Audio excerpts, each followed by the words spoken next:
atong pamalandungan. Huna-huna ako no kung buhi pa ka ba nya usa kas mga naminaw ni Hesus pagsulti niya ani mga 2,000 years ago. Nya buhi pa ka hangtod karon.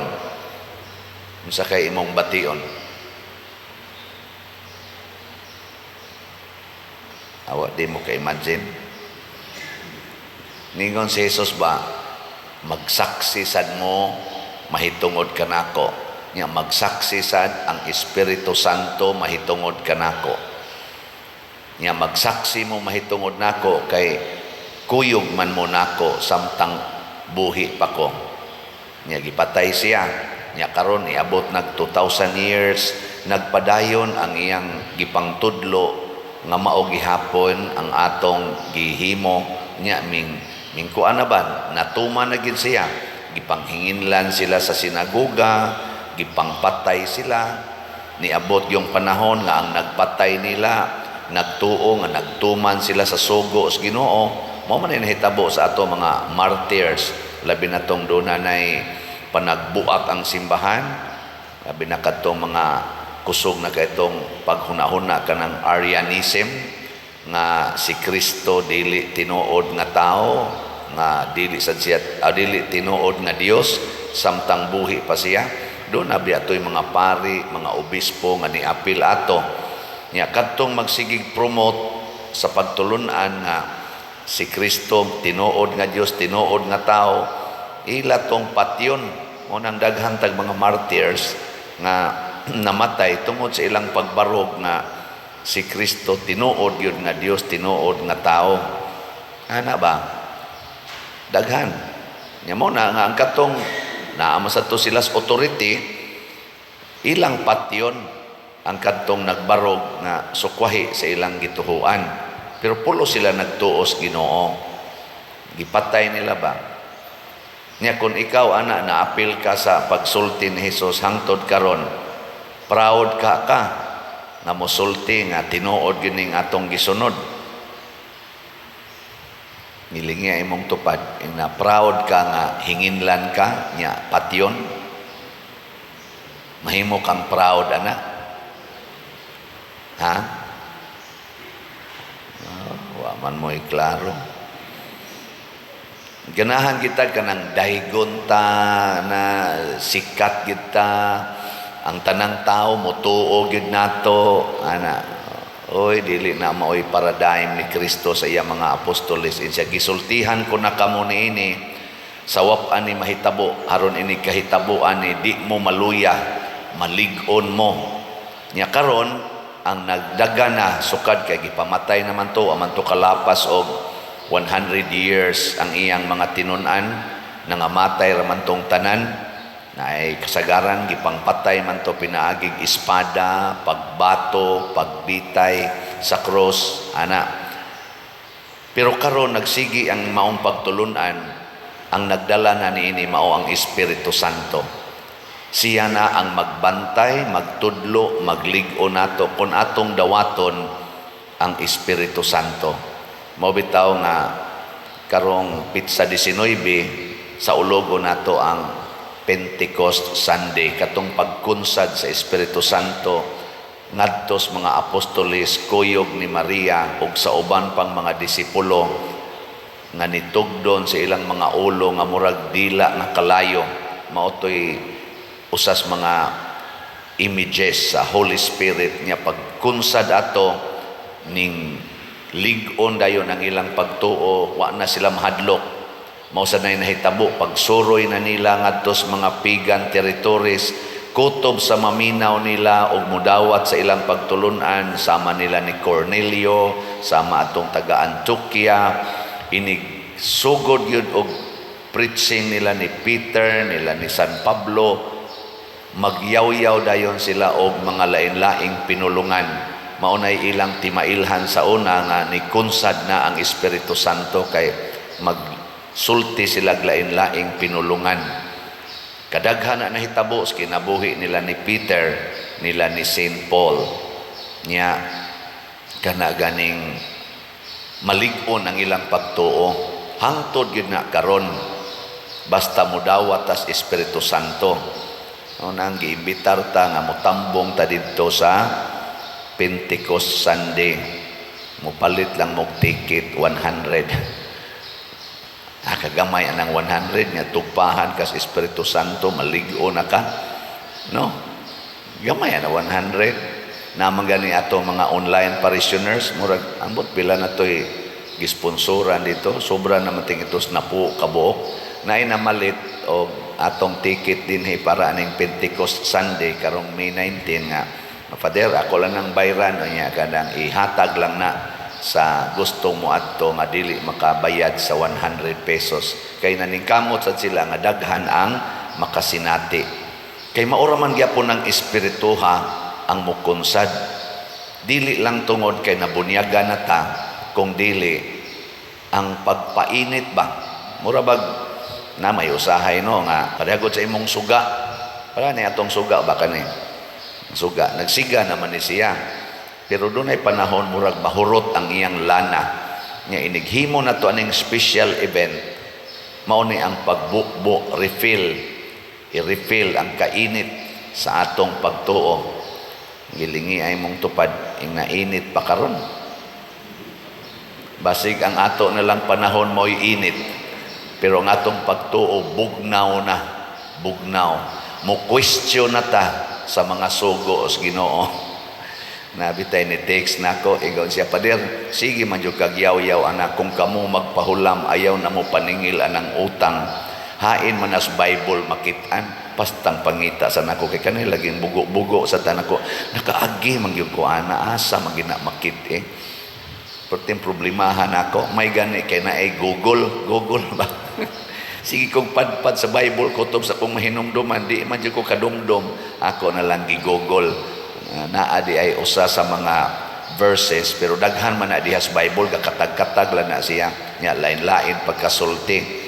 Naadi ay sa Luke chapter 6, or naasad sa Matthew chapter 5, kana bitang sumpay anang love your enemies. Love your enemies ba? Sumpay ana. Nga naman, kay kung maningil manggugag utang, mahimo gina nimong enemy. Kanang nangutang nimo, mahimo gina nimong enemy, madugay. Munang love your enemies. Nya unsa may buhaton, matud pa dito, when you lend, expect not do not expect to get it back. Kung kamo magpahulam, ayaw na paghuna-huna nga imo panang nga ikaw mabayran. Ana, sa to pa, i-erase na nimo sa imo huna-huna nga mabayran ko ani. Ana ba? Okay na ninyo? Murag kuan, di man jud ko kay bright ang Bible. Murag Luke chapter 6 verse 35 na ana diha. Luke 6:35. So ay kunyog tanaw, wa gani diha pangitaa lang diha dapita. Nana, kani laging bugo-bugo tayo lang kay mugsalig nako nga makahinumdum jud ko specific, pero ang tudlo na gina diha. Ayaw na mo paningil. Lisod ba yan na siya? Kay moabot mo na sa atong panahon sad nga naagi manghuam nato nya di gyud kabayad. Or dili dayon kabayad. Kita gani karon, sige kong baligyag slot, kaya napatay bayron noon sa atong contractors o sa atong gihuwaman. Di ba? Ang atong building, hapit naman ni mahuman, elevator na lagi construct, kining atong kumbinto, mga 38 million ang ato nang nakwintada karon, 38 million ang nagasto na nato diha. Unya, 27 million ang atong nabayad sa atong contractors. So na ay mga 11 million nga wapa nato nabayad. Pangitaonon pa na siya. Pinaagi sa slot. So mag-agwanta ng atong contractors nga di nato sila matagaan. Imagine na. I hope nga ilang gamiton ang Luke 6:35, no? Unya ang kuan kaning 27 million na ay mga 8 million ana nga hinuwaman sad nato, mga immediate needs nato. So actually 19 kuan pa gyud 19 million pa gyud ang actual natong mga katong gitawag og mga slots nga atong nahatag. So ato ning tabangan, di ba? Tabangan nato. Ingka di man ka pabayran ng utang pader. Doon naman sa gisulti si Kristo. Wa ko kakita na sa verse pero pangitaan nyo sa Google na when you make a promise, ang saman, fulfill it as if you were making it to God. Kung musaad gani mo sa usa ka tawo, tumana gid na pakisamaha nga nagsaad kas Ginoo. So di na kinahanglang paninglon. Mauna siya disposisyon sa nagsunod sa Ginoo. Maunay gisangyaw nilang San Pablo nga nadiin sila lakaw-lakaw nga gihisgutan sa atong first reading og ning lambo na hangtod karon. Sulay kuno ninyo nato atong sulayan nga mangutana kita sa Holy Spirit ba, Lord, unsay gamitan nako sa akong kwarta? Ana bitaw? Unsaon ko ni paggamit ang akong yuta? Kining akong balay, Lord, unsaon ko ni paggamit? Unsaon ako pag-atiman kining akong asawa, kining akong bana, kining akong mga anak? Dili bitaw kanang mag-agad ra gitag unsay atong nahuna-hunaan. Hasta kining atong lawas, unsaon ko ni pag-atiman akong lawas? Unsaon ko ni paggamit? Gahapon tibok adlaw gamisa ko, okay ra gyud kaayo. Nahibong lang ko pagkagabi, pagdayon akong higda, di naman ko katarong og higda, perti man sakita sa akong likod. Naku agoy, makabangon pa baka ko ani ugma. Perti yung sakita ba dire? Namot da stress tingali to. Ana, kakarong buntag pagbangon sa nako. Oh, bangon man, makakulikta pag itingali taan eh. Yung Ginoo gamita lang ginang imong lawas sa paagi nga para sa kaayuhan sa simbahan. Kay anytime mo bag down ra gyud ka. Ana. So karon di na ko maghuna-huna ng healthy jud ko kanunay. Ang ako nga kada adlaw ako ning gispend ang akong kapasidad para sa kaayuhan sa simbahan. Sama pananglitan sa pagtabang aning mga kabos, aning atong pagpanghimog mga balay, tabang aning magsigig anhin nato dinhi mangayog mga hinabang o kining pagsangyaw o ang pagpamaligyag slot. Di ba? Muna ako nasad mong i-update kay ako sa manis akong sugo. Hala mo diya galingog-ngoga na mo. So sa atong SBF dag na natayhalin na 20,000 one slot. So ang ato na lang kani-ganing igbabaligya 39,999. Pakpakan na to daan ang mamalit. Kung kitang tanan na mga kamo ba kamong nagsunod aning akong misa dinhi o sa online, kung mupalit lang kitag usa ka slot within this month of May, kitang tanan sobra naman ta mga 1 million kamong sigig paminaw kada adlaw. Mamalit lang tag usa ka slot 500 pesos. Mura ra ni siya abog nga mapapha. Gamay ra ka ining 39,999. No. Kaysa ato kong YouTube lang daan kanang nagsigig follow 190 na gud na ang atong atong subscriber na ang mga viewers ana mudaghan pa na kay daghan na napay mo tan-aw sa TikTok, napay mo kana ganing sa Facebook ana ug mo palit lang pero ay mo pang patuyang og padala ha tan-awa gid dinhi sa atong YouTube channel kaning Padre Siano Ubod ang atong official nga mga accounts. Unya ang ato sangkuan katong special slot nga DCHS as of yesterday nahalina na tag 29,867. Ang atong tiwasonon 133 na lang gyud ka slots. Tag 200 pesos per slot. Ato sang pakpakan ang namalit. Basig mahurot gyud ni siya no. Dako-dako ra bagitag expenses atong Holy Week o pista. Nya kamong namalit og slots, do not expect anything in return. Ang gusto sa amahan, do not expect. Matod pa sa diri ni Jesus, ayaw mong expect nga daygon mo ana. Unsa may itong i-expect nga isalikway ta, nga pamatyon ta. Apan human ni ana, dunay nagpaabot nga kahimayaan. Ang atong i-expect mao ang langit. That is the desire nga gusto ni Jesus ibutang gid na sunahona og diri. Pero dinhis kalibutan ayaw pag-expect nga patilawon tag kanunay og kalipay ana.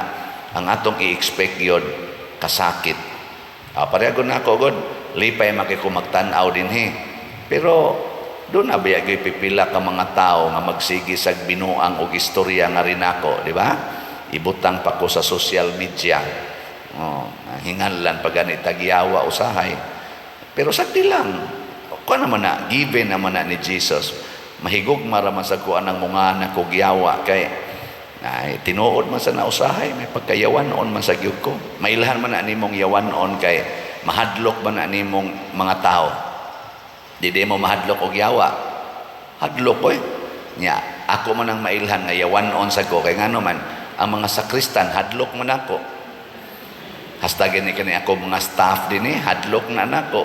Ilhan man ani mong mahadlok kay ang now mo formal ba dili mo kiat og nana ko mo ana. Hasta kani mga lektor panington guna sila usay mag-ana-ana gud padersyano ron mo ana. Mura sila bag mahadlok ba. So pasabot ana ako ginang dawaton nga may pagkayawan on gyud ko. Lingay mong tupad na ikaw di kayawan on. Kamong mga ginikanan, dili mahadlok ninyo inyong anak. Mahadlok gani, yawanon ka. Kamong mga leaders, kamong mga naas kompanya, di mahadlok ang inyong mga subordinates, inyong staff, di mahadlok ninyo. Oy, panington mo ginagbug-bug igabot. Tungod sa atong pagkayawanon. Pero dili na maoy sukdanan kung malangit batag dili. Kung dili naa sa atong pag-angkon nga kita sumusunod ni Kristo. Padayon tag-adjust, padayog adjust. Ako dinhi kanang mahadlok nako, sige lang. Okay ra gyud kaayo. Muduol ra gyud mo nako. Akong mga staff, nanay panginahanglan, wanay kwarta, ay muduol, oy, musuwa ta pader. Kan ganay pa din ako. Salamat din tao niya. Ako na yung pirmahan. Ingon ko, okay, salamat pader ha. Salamat kay nako, salamat din tao kay nakakita na gid sa Ginoo din ako kay nagpasalamat naman. Ana, pero ug wa sila panginahanglan, oy musibat, oy kanang palayo gyud, palayo. Ang ilang tan-aw, yawa ra gyud ko. Ana. Pero sige lang, okay naman kayo. Kay mailhan raman gid na mailhan raman gid na kon naginoo na imong tan-aw kay muduol man ka. Kana sang muanhi dinhi. Malipay sad ko nako tinuod ang mga tao dinhi uban dinhi nagsunod nako kaning kuyog nako. Mura kog ilang gihinginlan sa ilang kasing-kasing mahadlok sila nako, libakon ko nila. Pero na masay daghan nga tagalagyo nga manganhi magpa-picture gahapon sige pa jud gakos pader pagaksak ko nako yahaya ani makaingon mo sa tag sana all. Pero panagsara sa noon na namang sige gyud kuan ba kana murag hinangop gyud kayo na kaning ni og anhi sa nimo puyo sa parokya kuyog nako ang anlan na sa kugyawa ani kay bisan gani si Jesus ginganlan magyawa gihinginlan, gitaral o gilansang sa cross. Kita pakaha nga iyarang sumusunod pero atong hinumduman mas maayo pagnganlan tagyawa nya naning kamo ta pagbuhat sa Dios nung mga buhat kaysa hinganlan tagyawa tungod kay nagbuhat gitag mga yawanong buhat. Ana no? Atong hunongon ang yawanong buhat. Bahala nagnganlan tagyawa. Kunongon ang atong kadao ni anang kwarta, kahakob ni anang mga yuta o kanang mga dungog nga to the point nga maggubat na lang kita, magpinatyanay na lang kita magbinungulay na lang gid ta, mga yawanon ka ng buhat. Apan sa atong pagbuhat, pagtudlo sa kamatuoran, mahingan lang tagyawa, okay ra na. Ato ng dawaton, ha? Sige, katapusang lingi sa imong tupad. Ing na sugod karon, sabat nako, sugod karon. Pwede na ko nimungan lagyawa. O, ana na siya.